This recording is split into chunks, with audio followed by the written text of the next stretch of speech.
The latest message by this Mamdani that has emerged is he said on the Sunday shows, I don't think there should be any billionaires, while literally saying for the entire campaign that he just ran and won, we're going to tax all the billionaires. That's what's going to pay for my plan. I'm going to give all these free giveaways to all of New Yorkers by taxing the billionaires. And then he tells the CBS or the Sunday shows, where is it? Which one is it, Deb? That he doesn't believe there should be any. It was Meet the Press on NBC, SOT 1. You are a self-described democratic socialist. Do you think that billionaires have a right to exist? I don't think that we should have billionaires because, frankly, it is so much money in a moment of such inequality. And ultimately, what we need more of is equality across our city and across our state and across our country. And I look forward to work with everyone, including billionaires, to make a city that is fairer for all of them. So there you have it. Well, there aren't going to be many billionaires left in your city, Zohran, so you're solving the problem merely by trying to get elected. A lot of them are moving to Palm Beach or wherever they can get out of reach of your tax man. Does he mean by them not existing that they shouldn't be alive or that they shouldn't have $1 billion? Right. And finally, the problem with Zohran is that he doesn't look like a guy who grew up on the street. He didn't. His parents are rich. Yeah, his mom's a film director. I'm sure he's gotten the best acting coaching since age 3, and that is part of his appeal. His father's a tenured professor at Columbia University, and he skipped the whole, remember when Lech Walesa overthrew the communists? He was a working man. He worked in a shipyard. Back when, in the days, American socialism was based in the labor movement, and it came from really rough guys who worked in factories and, did that kind of thing. Now it's socialism from the top. He might not be an oligarch, but he's been to many of their parties, I promise you. Yes. And look, his mom she's a relatively well-known film director who, according to him, was given the opportunity to direct, according to her, she says, was given the opportunity to direct one of the Harry Potter films, which has made something like, I don't know, $900 million. And he talked her out of doing it in favor of directing something that was more akin with like their values. And that made $20 million. So this is the guy who's going to be our economic steward in America's greatest city. Like, you know what? Why don't you forego the $1 billion film for the $20 million film because it'll make me feel good about myself.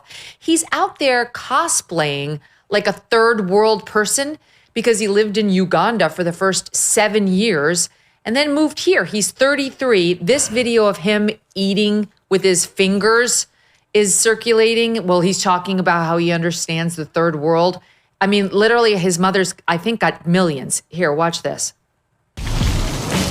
So the third holy grail of taboos in American politics, you have socialism, you have Islam, and then you have Palestine. And you are really going for the trifecta. Let's go, baby. Let's go. Tell me, why is Palestine a part of your politics? When you grow up as someone, especially in the third world, you have a very different understanding of the Palestinian struggle. So I don't know what's happening there, but somebody was defending him, saying he was using a piece of bread. He certainly looks like he's scooping his fingers into his food and shoving it into his mouth. And I actually don't really care if there was bread or not, but it's even worse if there's not bread. That's not how somebody who's an American eats, but it's him cosplaying third world person and understanding third world, even though his mother is this multimillionaire film director and his father is a chaired professor at Columbia.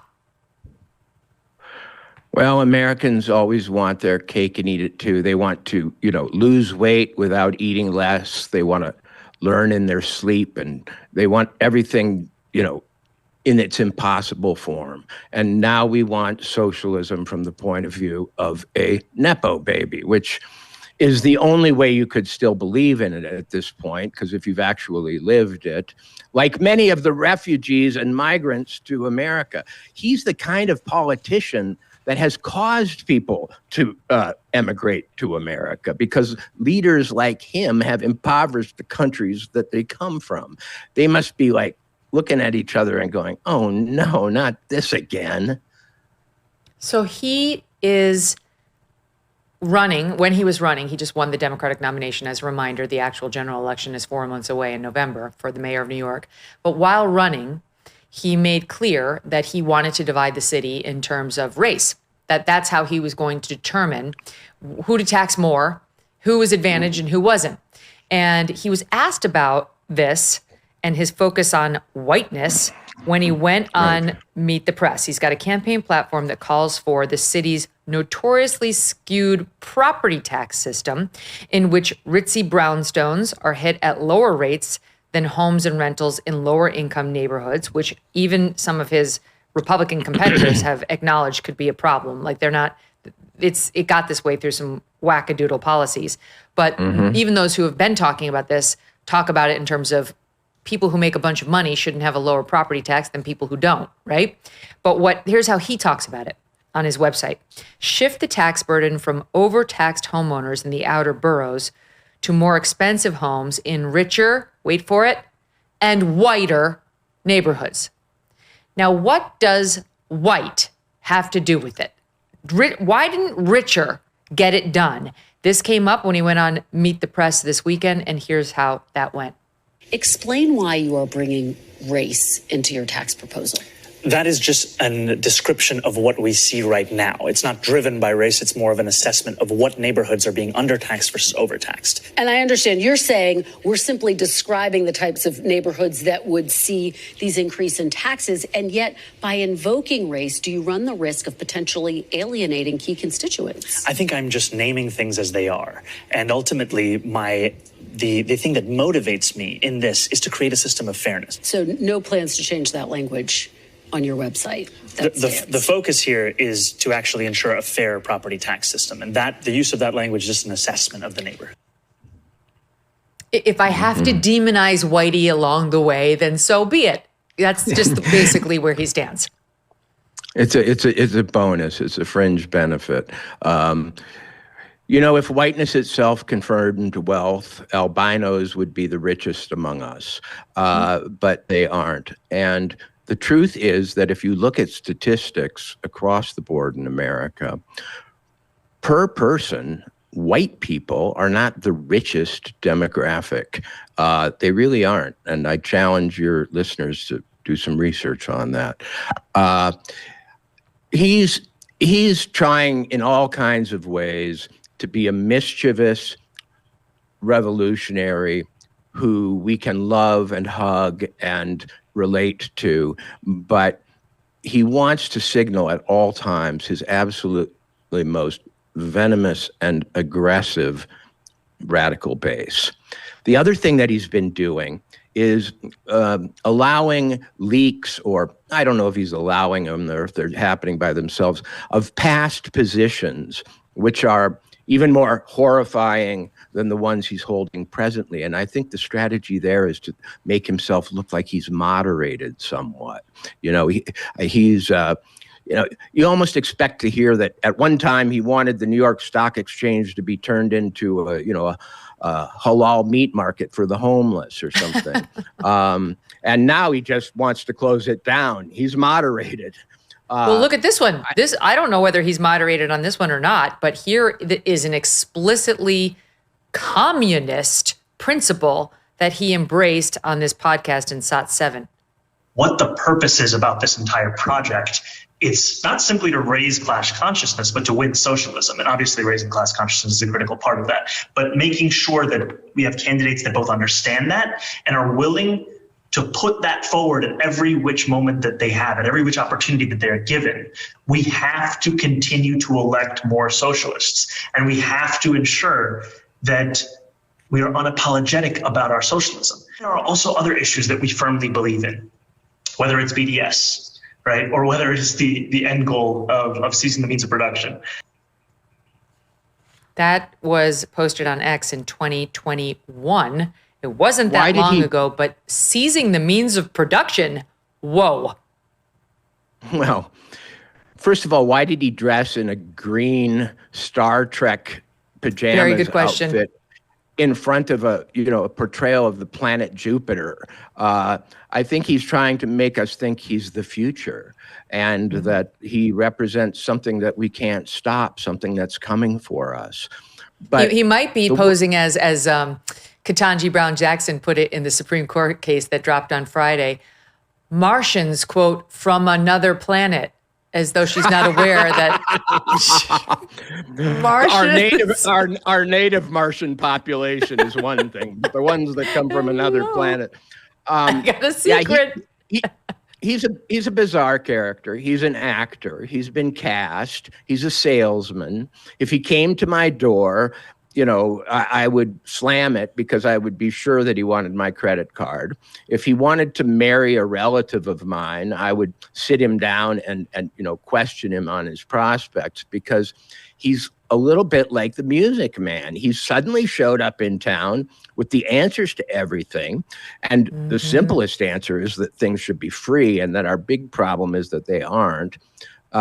When he seizes the means of production, I wonder which institutional military force he's going to use, since he wants to lay off the cops. Is he going to seize it with, Antifa, or is he going to seize it with, these social workers with which he wants to replace cops? This is a disaster for New York, because New York is actually a very hardworking town. It's an entrepreneurial town. Every time I go there, Megyn, to stay in Midtown, I go on the Greg Gutfeld show. People are up at 4 a.m. putting out their food carts, cleaning up the streets, delivering furniture to office buildings, taking old furniture out of office buildings. And I wonder at how hardworking, how gritty, how commonsensical these New Yorkers are, trying to put away a few bucks, driving their cabs, driving their Ubers, delivering furniture, cleaning hotel rooms, all so they can get a step ahead. I don't think that those people, frankly, are his real constituency. He might talk about... No, they didn't vote for him. The working class didn't vote for him. Blacks and Hispanics didn't vote for him. It was white people who were rich, but not uber rich. It was like the top 4 neighborhoods that voted for him included Park Slope, Bed-Stuy, I can't remember the third. And then the other most rich community in New York is Upper East. And that's the only one that went for Cuomo, because that's where you've got the true millionaires. It was white people, because there's a product now that white people want more than anything else. They've got everything else. They've got the nice cars, a lot of them, the affluent white people at least. But there's something that he can give them that they really want, and that's to feel good about themselves. Yeah, and like he Cynthia makes Nixon. them feel, he makes them feel good about themselves. See the star on their Christmas tree, the thing they want after they get everything else, is to feel that they are good human beings. And he knows that. And just like a candy salesman, he's giving it to them. Yeah, if they can sit in those fancy apartments and get to judge you for not being more like them, that's the win. Right. That's the heroin in the vein. Since President Trump was sworn in, his administration has made enormous progress at a breakneck pace. But don't forget, while they are moving mountains for the good of the nation, you've got your personal savings to worry about. And one of the best ways to look after your savings is through diversification, particularly with gold, like from Birch Gold Group. In the past 12 months, the value of gold has increased by 40%. And Birch was an advertiser on this show 12 months ago. If you had purchased then, you'd be 40% richer today. Now's the time. Central banks continue to bolster demand for gold by burying in record quantities. Global instability and tension is high, and Birch Gold makes owning physical gold so easy. Easily convert an existing IRA or 401k into a tax-sheltered IRA in physical gold, or buy some to store in your home safe. Just text MK to the number 989898, and Birch Gold is going to send you a free info kit on gold. Look into it, see if it's right for you. There's no obligation, just useful information to help you make a decision. With an A+ rating, with a Better Business Bureau, and tens of thousands of happy customers, take control of your savings today. Text MK to 989898. Thanks so much for watching. If you like what you just saw, hit the subscribe button for more clips and full episodes.